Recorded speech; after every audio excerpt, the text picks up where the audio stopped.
So, my name's Andrew, if you don't know me, and you can find me wherever you're watching this on Haps or Twitch or Twitter or Reddit or YouTube. I think that's all at the moment.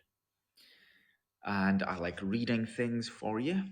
Hello, geez, Merry Christmas. It's Merry Christmas, everybody. I like reading books, especially out of copyright ones like this, and showing you interesting things, culture and nature, and having a chat and so on. I'm slightly late tonight because my preparations were interfered with, but I'll talk about that later, probably. So, yes, the last of the spirits and then the end of it is where we are at the moment. Stave 5, the end of it. So, feel free to read along. You can find PDF versions of A Christmas Carol on the internet, or a book. That'd be nice. And read along with me if you like. But welcome, Merry Christmas, everybody. Hope you enjoyed. Stave 5, the end of it. Yes, and the bedpost was his own. The bed was his own. The room was his own. Best and happiest of all, the time before him was his own to make amends in. I will live in the past and the present and the future, Scrooge repeated as he scrambled out of bed. The spirits of all three shall strive within me. Oh, Jacob Marley, heaven and the Christmas time be praised for this. I say it on my knees, old Jacob, on my knees. He was so fluttered and so glowing with his good intentions that his broken voice would scarcely answer to his call. He had been sobbing violently in his conflict with his spirit, and his face was wet with tears. Oh, they are not torn down, cried Scrooge, folding one of his bed curtains in his arms. Oh, the matter. They are not torn down, rings and all. They're here. I am here. The shadows of the things that would have been may be dispelled. They will be. I know they will be. His hands were busy with the garments all this time, turning them inside out, putting them on upside down, tearing them, mislaying them, making them parties to every kind of extravagance. I know what to do, cried Scrooge, laughing and crying in the same breath, and making a perfect lacoon of himself with his stockings. Oh, I'm as light as a feather, I'm as happy as an angel, I'm as merry as a schoolboy, I'm as giddy as a drunken man. Oh, Merry Christmas to everybody. Oh, Happy New Year to all the world. Hello, hello. Woo-hoo! He had frisked into the sitting room and was now standing there, perfectly winded. There's the saucepan that the gruel was in, cried Scrooge, starting off again and going round the fireplace. There's the door by which Jacob Marley entered.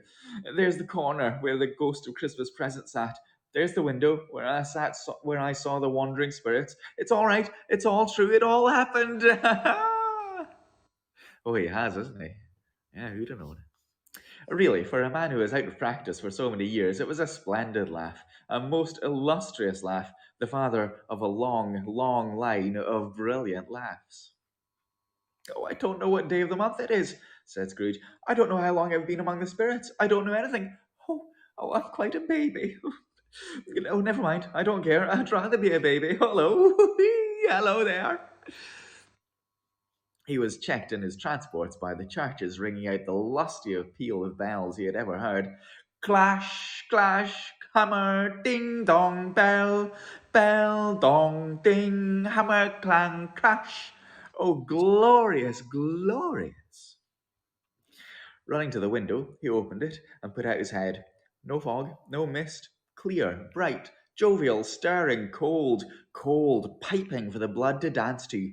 Golden sunlight, heavenly sky, sweet fresh air, merry bells. Oh, glorious, glorious.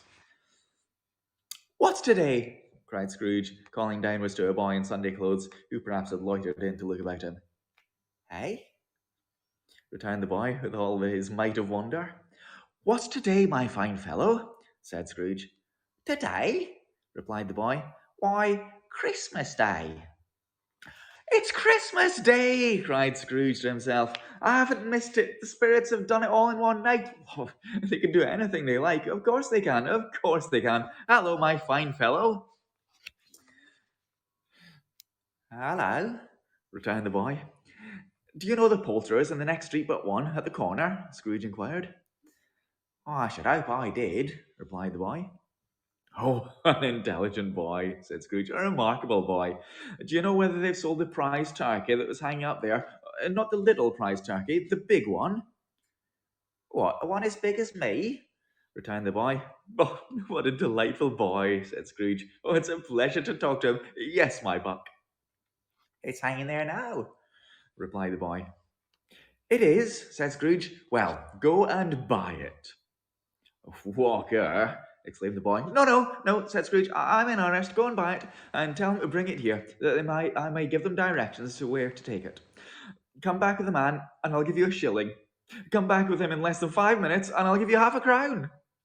Well, the boy was off like a shot. He must have had a steady hand at a trigger, he who could have got off a shot half as fast. I'll send it to Bob Cratchett's, whispered Scrooge, rubbing his hands and splitting with a laugh. He shan't know who sends it. It's twice the size of Tiny Tim. Oh, Joe Miller never made such a joke as sending it to Bob's will be. The hand in which he wrote the address was not a steady one, but write it he did, somehow, and went downstairs to open the street door, ready for the coming of the poulterer's man. As he stood there, waiting his arrival, the knocker caught his eye. Pause there to have a little sip. Hello, Rusho Docs. What's up? A little sip of my fluid.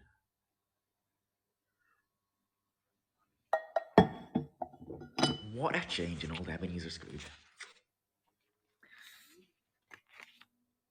I shall love it as long as I live, cried Scrooge, patting it with his expression. I scarcely ever looked at it before. What an honest expression it has in its face. It's a wonderful knocker. Here's the turkey. Hello. Woohoo! How are you? Merry Christmas. It was a turkey. He never could have stood upon his legs, that bird. He would have snapped them off short in a minute, like sticks of sealing wax. Why, it's impossible to carry that turkey to Camden Town, said Scrooge. You must have a cab. Hello, Vegan Doe. The chuckle with which he said this, and the chuckle with which he paid for the turkey, and the chuckle with which he paid for the cab, and the chuckle with which he recompensed the boy were only to be exceeded by the chuckle with which he sat down breathless in his chair again, and chuckled till he cried. Shaving was not an easy task, for his hand continued to shake very much, and shaving requires attention, even when you don't dance while you're at it. But if he had cut the end of his nose, he would have put a piece of sticking plaster over it and been quite satisfied. He dressed himself all in his best, and at last got out into the streets. The people were by this time pouring forth, and he had seen them with the ghost, as he had seen them with the ghost of Christmas present. And walking with his hands behind him, Scrooge regarded everyone with a delighted smile. He looked so irresistibly pleasant, in a word, that 3 or 4 good-humoured fellows said, "Oh, good morning, sir. A Merry Christmas to you." And Scrooge said often afterwards that of all the blithe sounds he has ever heard, those were the blithest to his ears. He had not gone far when, coming towards him, he beheld the portly gentleman who had walked into his counting-house the day before and said, "Scrooge and Marley's, I believe." It sent a pang across his heart to think how this old gentleman would look upon him when they met, but he knew what path lay straight before him, and he took it. "My dear sir," said Scrooge, quickening his pace, and taking the old gentleman by both his hands, "how do you do? I hope you succeeded yesterday. I was very kind of you. A Merry Christmas to you, sir." "Mr. Scrooge?" "Yes," said Scrooge, "that is my name, and I fear it may not be pleasant to you. Allow me to ask your pardon. And will you have the goodness—" Here Scrooge whispered in his ear. "Lord bless me!" cried the gentleman, as if his breath were taken away. "My dear Mr. Scrooge, are you serious?" "If you please," said Scrooge. "Not a farthing less.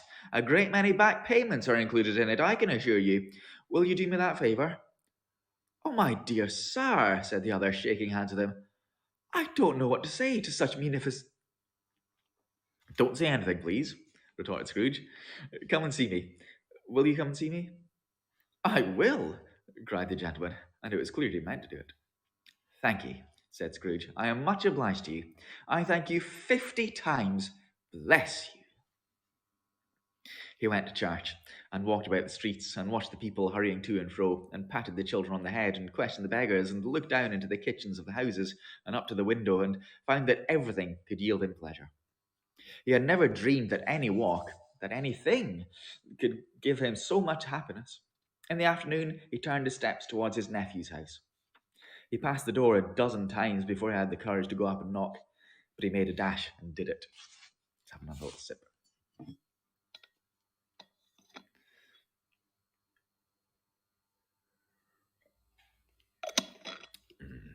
Lovely.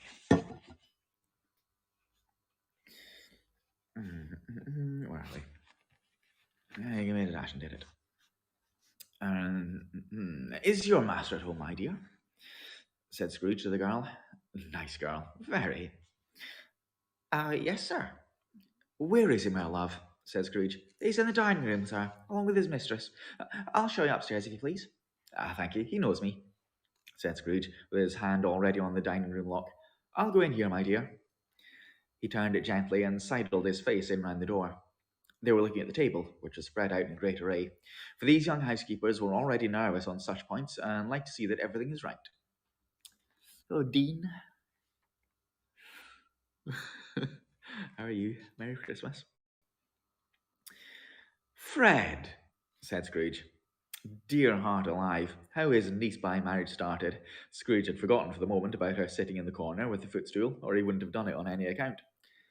Why, bless my soul, said Fred. Who's this? It is I, your Uncle Scrooge. I have come to dinner. Will you let me in, Fred?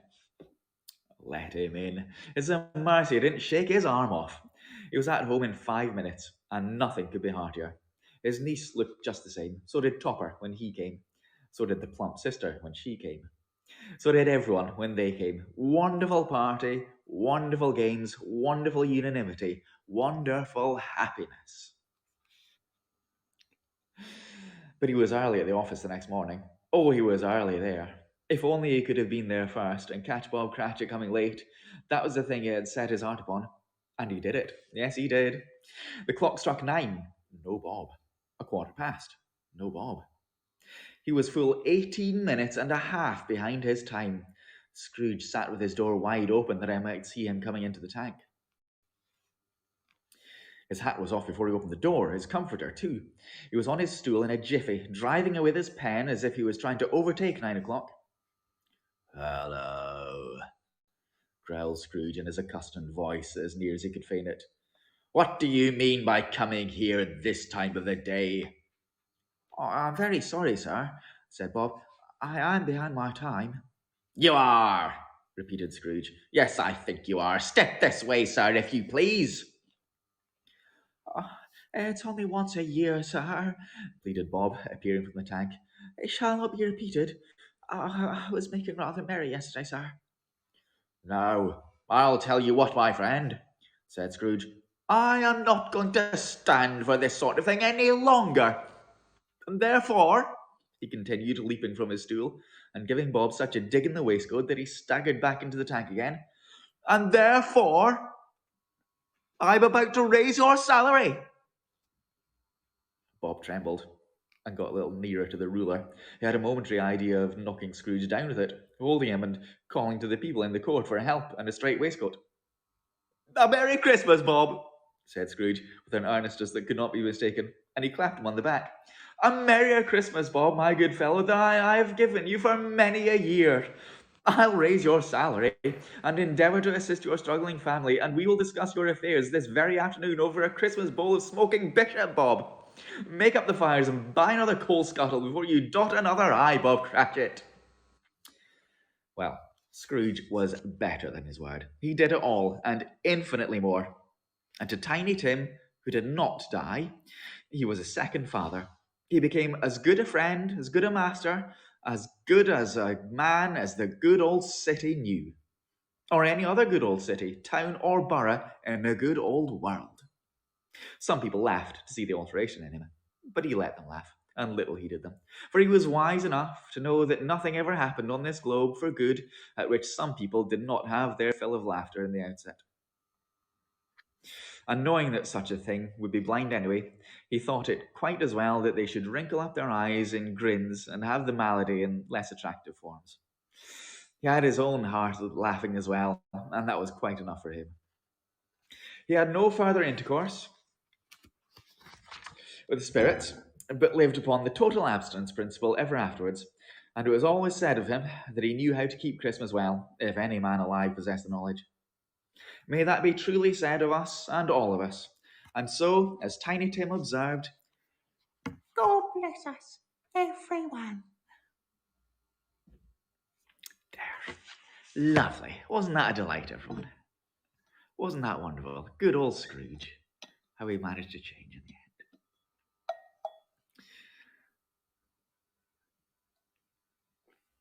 end. Well, I'll tell you why I was slightly late, shall I? Also, later,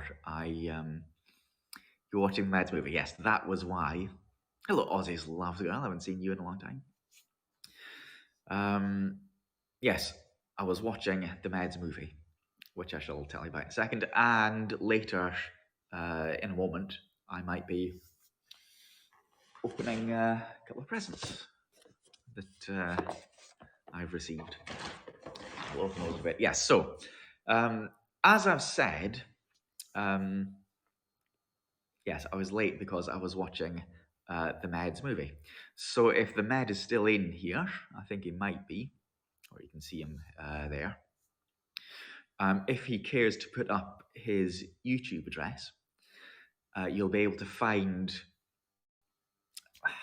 how shall I describe it, an adaptation of A Christmas Carol as well, taking his own narration and clips of other people reading different parts. The Three Ghosts and Marley and Tiny Tim, but definitely, in my opinion, the best of all is the actor playing Scrooge. I thought he was just embodied the character perfectly. Thank you for it tomorrow. I've only been on to do Jim from Chicagoland Saturday quiz night. Well, you can stay and you can actually watch the rest of this if you want to on the replay. But it's nice to have you here. Yeah, so I was watching that. It was premiered live at 9 o'clock. The Ghost's wonderfully adapted by Vader, yes. And the little boy in the street as well. And Vegan Doe was playing various characters. The two portly gentlemen, for example, and Tiny Tim and Bob Cratchett.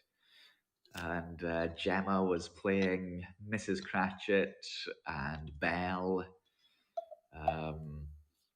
Yes. Even played a woman. Did you? I forget. Missed the rest before today, yes, okay. Well, this is the final part, so you can watch the previous bits previously. Some made, oh yes, the Fred's maid, that's right. So much of it was cut, though. Scrooge's sister, and my goodness, yes. Anyway, so much of Scrooge was cut as well, of course. Best part of the story, yes, definitely. So we'll do this again next year, I think, because I enjoy doing it very much. Keeping that a secret was hard, I bet it was. Yeah, so like I say, in a moment, I will open a present or two. Let's see what's in it. But thank you for watching. Make sure you're following me here. Find me on bio.link/A9630, where you can enjoy all of my live broadcasts and replay ones. I don't know about that, Mark. All right, thank you for watching. Stick around to either watch me opening a couple of presents or go and watch the Meds adaptation. I don't know what he's called it yet, other than a Christmas film. With Gemma's what? That's a good question. Most of the last year, you mean yes, the last one that I did. Okay. I've still got a good few chapters of Moby Dick to do, but yes, I'll do that. So, for anyone who doesn't know, I like to read books on here, among other things. And for more than a year, actually, I've been reading Moby Dick, but I'm still enjoying it very much. But you can listen to me reading nearly all of Moby Dick if you want to do that here on Haps, on YouTube, on Twitter. A month or so ago. Yeah, a couple of weeks. Do it again on Boxing Day? No. Celebrate Boxing Day? I guess. But that is on Monday this year, I think. Is it Monday? Yes. Anyway, thank you for watching. Thank you for your awards, your comments. Thanks for listening to this and the previous 4 staves as well. Boxing Day is not Sunday because Sunday is a holiday, and Boxing Day is the first holiday, the first day which wouldn't be a holiday after Christmas Day. So Boxing Day skips the 26th and is the 27th this year, I believe. Thank you, Mark. All right, so I'll see you in a bit, or enjoy the Meds Christmas Carol. Thanks for watching. See you next time. Cheery bye and Merry Christmas, everybody. Merry Christmas. God